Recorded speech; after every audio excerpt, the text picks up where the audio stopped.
Ladies and gentle guys, today visit ಮಾಡ್ತಾ ಇರೋದು ನಾಗಾ ಅರ್ಜುನ ಹೋಟೆಲ್ಗೆ.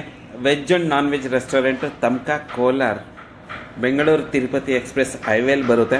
ಇಲ್ಲಿ ಇವತ್ತು ಗಾರ್ಲಿಕ್ ಬ್ರೆಡ್ ತಿನ್ನಬೇಕು ಅಂತ ಬಂದಿದ್ದು. ಆ್ಯಕ್ಚುಲಿ ಕಾಫಿ ಕುಡಿಯೋಕ್ಕೆ ಬಂದಿದ್ದು. ಇಲ್ಲಿ ಕಾಫಿ ತುಂಬ ಚೆನ್ನಾಗಿರುತ್ತೆ. ಸೊ ಇಲ್ಲಿ ಗಾರ್ಲಿಕ್ ಬ್ರೆಡ್ ಬೇರೆಯವ್ರಿಗೆ ಮಾಡಿ ಕೊಟ್ಟಿದ್ರು, ನನಗೆ ತುಂಬ ಇಷ್ಟ ಆಯಿತು. ಅದಕ್ಕೆ ನಾನು ಗಾರ್ಲಿಕ್ ಬ್ರೆಡ್ ತಿನ್ನೋಣ ಅಂತ ಹೇಳ್ಬಿಟ್ಟು ಹೋಗಿ ಆರ್ಡ್ರ್ ಕೊಟ್ಟೆ. ಚೆಫ್ ರೆಡಿ ಮಾಡ್ತಾಯಿದ್ರು, ಪರಿಮಳ್ ಅಂತ ಇವರು ಚೆಫ್ ಗಾರ್ಲಿಕ್ ಬ್ರೆಡ್ ಮಾಡ್ತಾಯಿದ್ದಾರೆ. ಈ ಚೆಫ್ ಹೆಸರು ಪರಿಮಳ್ ಅಂತ. ಇವ್ರು ಹೇಗೆ ಮಾಡ್ತಾರೆ ಅಂತ ಈ ವಿಡಿಯೋದಲ್ಲಿ ನೋಡೋಣ ಬನ್ನಿ. ಗಾರ್ಲಿಕ್ ಬ್ರೆಡ್ ಹೇಗೆ ಮಾಡಿದ್ರೆ ರುಚಿ ಬರುತ್ತೆ ಅಂತ ಈ ವಿಡಿಯೋದಲ್ಲಿ ತಿಳ್ಕೊಳ್ಳೋಣ. ಈಗ ಮೊದಲಿಗೆ ಸಾಲ್ಟೆಡ್ ಬ್ರೆಟೆಡ್ ಅನ್ಸಾಲ್ಟೆಡ್ ಬಟರ್ ತೊಗೊಂಡಿದ್ದಾರೆ, ಅದಕ್ಕೆ ಗಾರ್ಲಿಕ್ ಚಾಪ್ ಹೊಡೆದು ಹಾಕಿದ್ದಾರೆ. ಬರ್ಗರ್ ಬನ್ ಎತ್ಕೊಂಡು ಈ ರೀತಿ ಉದ್ದುದಾಗಿ ಕಟ್ ಮಾಡ್ಕೊತಾ ಇದ್ದಾರೆ, ರಸ್ಕ್ ಥರ ಕಾಣಿಸುತ್ತೆ. ಗಾಯ್ಸ್, ನಿಮ್ಗೇನಾದರೂ ಸ್ನ್ಯಾಕ್ಸ್ ತಿನ್ನಬೇಕು ಅಂತ ಇದ್ದರೆ ಇದನ್ನು ಮಾಡ್ಕೊಂಡು ತಿನ್ನಿ, ತುಂಬ ಈಸಿ. ಬಟರ್ ಬೇಕು, ಗಾರ್ಲಿಕ್ ಬೇಕು, ಆಮೇಲೆ ಚಿಲ್ಲಿ ಫ್ಲಾಕ್ಸು, ಆರ್ಗಿನೋ ಏನಾದರೂ ಇಷ್ಟಿದ್ರೆ ಹಾಕ್ಬಿಟ್ಟು ಅದರಲ್ಲಿ ನಿಮ್ಮ ಗ್ರೀನ್ ಚಿಲ್ಲಿ, ನಿಮ್ಮ ಖಾರ ಬೇಕು ಅಂದರೆ ಗ್ರೀನ್ ಚಿಲ್ಲಿ ಹಾಕಿ, ಖಾರ ಬೇಡ ಅಂದರೆ ಚಿಲ್ಲಿ ಏನು ಹೇಳ್ತಾರೆ ಚಿಲ್ಲಿ ಫ್ಲ್ಯಾಕ್ಸ್ ಹಾಕ್ಕೊಳ್ಳಿ. ಸರಿ, ಈ ರೀತಿ ಕಟ್ ಮಾಡ್ಕೊಳ್ಳಿ ಬರ್ಗರ್ ಬನ್ನಿಂದ, ಅಥವಾ ಬನ್ ನಿಮ್ಮ ಹತ್ರ ಯಾವ ಬನ್ ಇದ್ರೂ ಅದರಲ್ಲಿ ಮಾಡಿ. ಇದೇ ಬೇಕು ಅಂತೇನಿಲ್ಲ. ನೋಡಿ, ಈ ರೀತಿ ಹಚ್ಚಿ ಬಟರು, ಗಾರ್ಲಿಕ್ಕು, ಚಿಲ್ಲಿ ಫ್ಲೇಕ್ಸು ಹಾಕಿರುವ ಸಾಲ್ಟೆಡ್ ಬಟರ್ ಹಾಕ್ಕೊಳ್ಳಿ, ಅಥವಾ ಅನ್ಸಾಲ್ಟೆಡ್ ಬಟರ್ ನಿಮ್ಮ ಹತ್ರ ಯಾವುದಿದ್ರೆ ಅದನ್ನು ಹಾಕ್ಕೊಂಡು ಈ ರೀತಿಯಾಗಿ ಚೆನ್ನಾಗಿ ಅದ್ರ ಮೇಲೆ ಸ್ಪ್ರೆಡ್ ಮಾಡಿ. ಆಮೇಲೆ ಅವನಲ್ಲಿ ಅವನ್ ಇಲ್ಲ ಅಂದರೆ ಹೆಂಚು ಮೇಲೆ ಇಟ್ಕೊಂಡು ಬಿಸಿ ಮಾಡ್ಕೊಂಡು ತಿನ್ಬೋದು.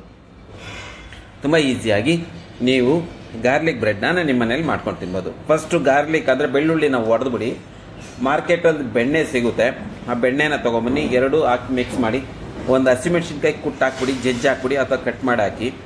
ಆಮೇಲೆ ಬೆಣ್ಣೆ ಹಾಕ್ಕೊಂಡು ಅದನ್ನು ರೋಸ್ಟ್ ಮಾಡಿಕೊಂಡು ಸಾಸ್ ಜೊತೆಗೆ ತಿನ್ನಿ, ಅಥವಾ ಹಂಗೆ ತಿನ್ನಿ, ಕರಮ್ ಆಗಿರುತ್ತೆ. ತುಂಬ ಸಿಂಪಲ್ಲಾಗಿ ನೋಡಿ, ಬರ್ಗರ್ ಬನ್ ಕಟ್ ಮಾಡಿದ್ರು ಅದ್ರ ಮೇಲೆ ಗಾರ್ಲಿಕ್ಕು ಬಟರ್ ಹಾಕಿ ಈಗ ಅವನಲ್ಲಿಟ್ಟು ರೋಸ್ಟ್ ಮಾಡ್ತಾ ಇದ್ದಾರೆ. ಸೊ ಈಗ ಬರ್ಗರ್ ಮಾಡ್ತಾ ಇದ್ದಾರೆ. ಬರ್ಗರ್ಗೆ ಏನು ಗೊತ್ತಾ, ಬರ್ಗರ್ ಬನ್ ತಗೊಳ್ಳಿ, ಕಟ್ ಮಾಡಿ ಅದಕ್ಕೆ ಬಟರ್ ಹಚ್ಚಿ, ಆಮೇಲೆ ವೆಜಿಟೇಬಲ್ ಎಲ್ಲನೂ ಸೌತೆಕಾಯಿ, ಈರುಳ್ಳಿ, ಆನಿಯನ್, ಟೊಮೆಟೊ, ಕ್ಯಾಪ್ಸಿಕಮ್ ಇಷ್ಟೆಲ್ಲನೂ ಇಟ್ಟು ನೀವು ಅದರ ಮೇಲೆ ಚಟ್ನಿ ಹಚ್ಬಿಟ್ಟು ವೆಜಿಟೇಬಲ್ ಇಟ್ಬಿಟ್ಟು ಬರ್ಗರ್ನ ಬಿಸಿ ಮಾಡ್ಕೊಂಡು ತಿನ್ಬೋದು.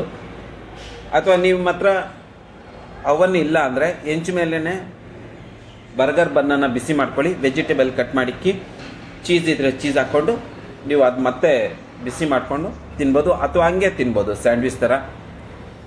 ಇದು ನೀವು ಬರ್ಗರ್ ಬನ್ನಲ್ಲಿ ಮಾಡ್ಕೊಬೋದು, ಬ್ರೆಡ್ಡಲ್ಲೂ ಮಾಡ್ಕೊಂಡು ತಿನ್ಬೋದು. ಆ್ಯಕ್ಚುಲಿ ಇವರು ಬರ್ಗರ್ ಮಾಡ್ತಾಯಿದ್ದಾರೆ, ಇದ್ರ ವಿಡಿಯೋ ನಾನು ಮಾಡಲಿಲ್ಲ ಪೂರ್ತಿಯಾಗಿ.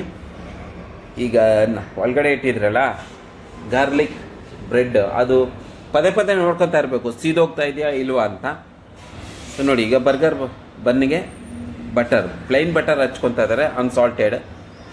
ಇಲ್ಲಿ ಚಟ್ನಿ ಹಚ್ಬಿಟ್ಟು ನೀವು ವೆಜಿಟೇಬಲ್ ಇಟ್ಬಿಟ್ಟು ಬಿಸಿ ಮಾಡ್ಕೊಂಡು ತಿಂದರೆ ಬರ್ಗರ್ ರೆಡಿ ಆಯ್ತು. ಇಷ್ಟೇ ಗಾಯ್ಸ್, ಬರ್ಗರ್ ಅಂದರೆ ಇಷ್ಟೇ. ಸೊ ಈಗ ಬಂತು ಗಾರ್ಲಿಕ್ ಬ್ರೆಡ್. ಇದು ನಮ್ದಲ್ಲ, ಇದು ಬೇರೆಯವ್ರಿಗೆ ಗಾರ್ಲಿಕ್ ಬ್ರೆಡ್ಡು. ನಮ್ದು ಇವಾಗ ರೆಡಿ ಮಾಡ್ತಾ ಇದ್ದಾರೆ ನೋಡಿ. ನೀವು ಟಿಫನ್ ಬಾಕ್ಸ್ಗೆ, ಮಕ್ಕಳಿಗೆ ಲಂಚ್ಗೆ ಅಥವಾ ಸ್ನ್ಯಾಕ್ಸ್ಗೆ ಈ ರೀತಿ ಗಾರ್ಲಿಕ್ ಬ್ರೆಡ್ ಮಾಡಿಕೊಟ್ರೆ ಅವ್ರಿಗೆ ತುಂಬ ಇಷ್ಟ ಆಗುತ್ತೆ. ಮಾಡೋದು ತುಂಬ ಸಿಂಪಲ್ಲು. ಬಟರ್ ಅಂದರೆ ಬೆಣ್ಣೆ, ಅದಕ್ಕೆ ಸ್ವಲ್ಪ ಗಾರ್ಲಿಕ್ ಅಂದರೆ ಬೆಳ್ಳುಳ್ಳಿ ಜಜ್ಜಿ ಹಾಕ್ಕೊಳ್ಳಿ, ಅಥವಾ ಖಾರ ಬೇಕು ಅಂದರೆ ಮೆಣಸಿನ್ಕಾಯಿ ಜಜ್ಜಿ ಹಾಕ್ಕೊಳ್ಳಿ.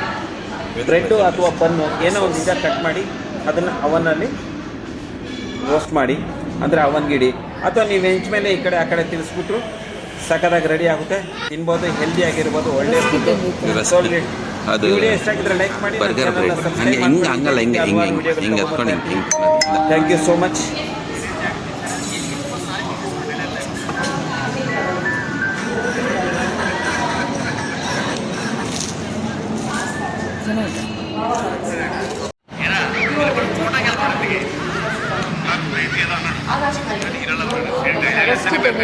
ರಸ್ಕಿದನ್ನ